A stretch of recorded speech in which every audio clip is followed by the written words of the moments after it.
السلام عليكم ورحمة الله وبركاته. الحمد لله رب العالمين والصلاة والسلام على أشرف المرسلين وعلى آله وصحبه الفائزين برضا الله. يا عباد الله اتقوا الله.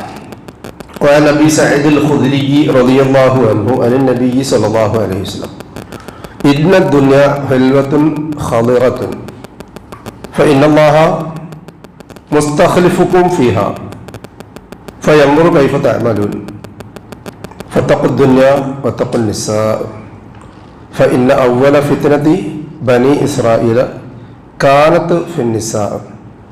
റവാഹു മുസ്ലിം. സഹോദരങ്ങളെ, അള്ളാഹുവിനെ സൂക്ഷിക്കണമെന്ന് എന്നെയും നിങ്ങളെയും ഓർമ്മപ്പെടുത്തുകയാണ്. അള്ളാഹു നമ്മെ മുത്തഖീങ്ങളിൽ ഉൾപ്പെടുത്തി അനുഗ്രഹിക്കട്ടെ. ആമീൻ. ഇമാം മുസ്ലിം റഹ്മത്തുള്ളാഹി അലൈഹി അദ്ദേഹത്തിന്റെ സഹീഹ് മുസ്ലിമിലെ 2742 ഹദീസ് നമ്പറായി രേഖപ്പെടുത്തിയ അബൂ സഈദ് അൽ ഖുദ്രി റളിയല്ലാഹു അൻഹു എന്നുള്ള ഹദീസാണ് ഞാൻ നിങ്ങളെ കേൾപ്പിച്ചത്. അല്ലാഹു സുബ്ഹാനഹു വ തആല മനുഷ്യനെ ഇവിടെ പടച്ചു വിട്ടത് വെറുതെ അല്ല. അലം യുത്രക സുദാ. അള്ളാഹു ചോദിക്കുന്ന ഒരു ചോദ്യമാണ്, വളരെ ഗൗരവമുള്ള ഒരു ചോദ്യം.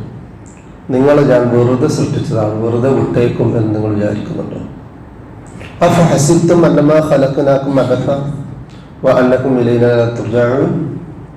നിങ്ങളെ സൃഷ്ടിച്ചത് വെറുതെയാണ് എന്നും എൻ്റെ അടുക്കലേക്ക് നിങ്ങൾ മടങ്ങി വരികയില്ല എന്നുമാണോ നിങ്ങൾ വിചാരിക്കുന്നത്? അപ്പൊ എന്തിനാണ് ഇവിടെ വന്നത്? എന്തിനാണ് മടങ്ങിപ്പോകുന്നത്?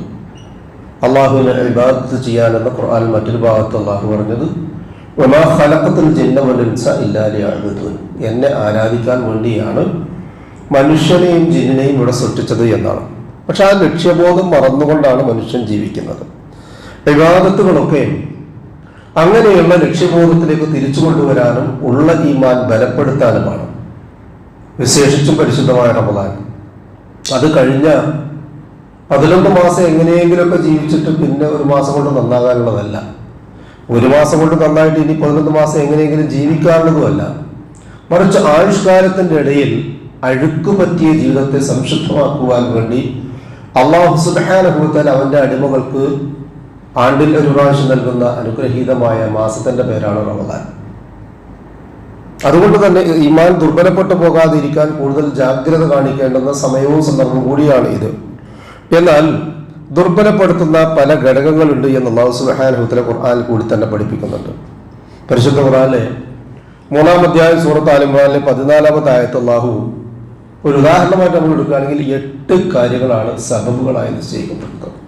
മനുഷ്യനെ അള്ളാഹുവിൽ നിന്ന് മറ്റു നിർത്താനും ലക്ഷ്യത്തിൽ നിന്ന് അകറ്റാനും ഈ ഭൗതികമായ ലോകത്തുള്ള 8 കാരണങ്ങൾ.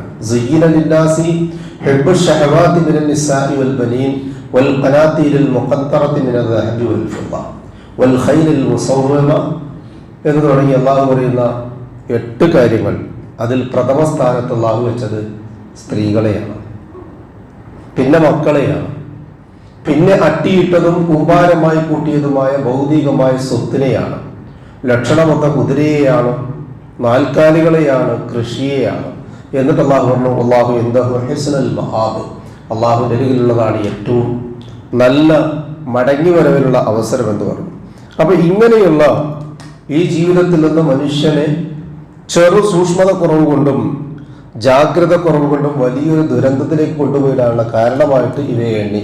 ഇവയൊന്നും കേവലം ഭൗതികമായ അലങ്കാരങ്ങളല്ല എന്ന് അള്ളാഹു മറ്റൊരു ഭാഗത്ത് പറയുന്നുണ്ട്.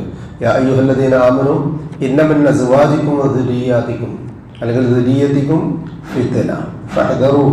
നിങ്ങളുടെ ഭാര്യമാരിലും ഇണകളിലും ഒക്കെ നിങ്ങൾക്ക് പരീക്ഷണമുണ്ട്. കുഴപ്പങ്ങളുണ്ട് എന്നല്ല, പരീക്ഷണമുണ്ട്. അത് എങ്ങനെ കൊണ്ടു നടക്കണം എന്നുള്ളതിന്റെ പരീക്ഷണം. അല്ലാഹു സുബ്ഹാനഹു വ തആല ആ പരീക്ഷണത്തിൽ വിജയിക്കുന്നവർക്കാണ് ഉന്നതമായ സ്വർഗം ഒരുക്കി വെച്ചിട്ടുള്ളത്. ഈ ഹദീസിൽ റസൂലുള്ളാഹി സ്വല്ലല്ലാഹു അലൈഹി വസല്ലം ഇന്ന ദുനിയ ഹുൽവത്തുൻ ഖദിറത്തുൻ. ഈ ദുനിയാവെന്ന് പറഞ്ഞാൽ മധുരവും ഹരിതവും നിറഞ്ഞതാണ്. ഫഇന്നല്ലാഹ മുസ്തഖ്ലിഫുക്കും. അല്ലാഹു സുബ്ഹാനഹു വ തആല നിങ്ങൾക്ക് അത് അനന്തരമായി, പൈകൃതമായി, പാരമ്പര്യമായി ഒന്നിനു പുറകെ മറ്റൊരാൾക്ക്, മറ്റൊരു തലമുറയ്ക്ക് എന്നീ രൂപത്തിലാണ് ഇത് ക്രമീകരിച്ചിട്ടുള്ളത്.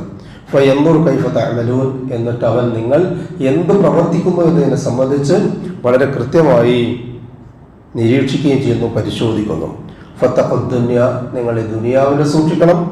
വത്തഖുൻ നിസാ, നിങ്ങൾ സ്ത്രീകളെയും സൂക്ഷിക്കണം. ഫഇന്ന അവ്വല ഫിത്നത്തി ബനി ഇസ്രായീല കാനത് ഫി നിസാ, തീർച്ചയായും പൂർവ സമുദായമായ ബനു ഇസ്രായേലുകളിൽ അല്ലാഹു സുബ്ഹാനഹു വ തആല ഒന്നാമതായി പരീക്ഷിച്ച വിഷയം സ്ത്രീകളായിരുന്നു. അതുകൊണ്ട് ജാഗ്രതയുണ്ടായിരിക്കണം. സ്ത്രീകൾ മുഴുവൻ മോശമാണ് എന്നോ നാശമാണ് എന്നോ അവർ വ്യക്തി ജീവിതത്തിൽ നിന്ന് അകറ്റി നിർത്തണമെന്നോ ഒന്നുമല്ല പറഞ്ഞത്. പരീക്ഷണം രണ്ടു രൂപത്തിലാകാം. അള്ളാഹു നമുക്ക് നൽകിയ അമാനത്താണ്. ആ അമാനത്ത് സൂക്ഷിക്കുന്നുണ്ടോ എന്നുള്ളൊരു പരീക്ഷണം. അവർ നമ്മുടെ കൂടെ ഉണ്ടാകുമ്പോൾ അവർക്ക് നൽകേണ്ട പരിഗണനകൾ നൽകുന്നുണ്ടോ, അതൊരു പരീക്ഷണം. അവരെ അവഗണിക്കുന്നുണ്ടോ, മറ്റൊരു പരീക്ഷണം. ഇങ്ങനെ എല്ലാ നിലക്കും സൂക്ഷിച്ചില്ല എങ്കിൽ പരാജയപ്പെട്ടു പോകുമെന്നാണ് ആ ഹദീസിന്റെ വ്യക്തമായ താക്കീതായി മനസ്സിലാക്കാൻ കഴിയുന്നത്. അല്ലാഹു സുബ്ഹാനഹു വ തആല ജീവിതത്തിന്റെ എല്ലാ രംഗത്തും സൂക്ഷ്മത കൈവരിക്കാനുള്ള തൗഫീഖ് നമുക്ക് ഏവർക്കും നൽകി അനുഗ്രഹിക്കട്ടെ. ആമീൻ. വആഖിറു ദഅവാന അനിൽ ഹംദുലില്ലാഹി റബ്ബിൽ ആലമീൻ. അസ്സലാമു അലൈക്കും വറഹ്മത്തുള്ളാഹി വബറകാതുഹു.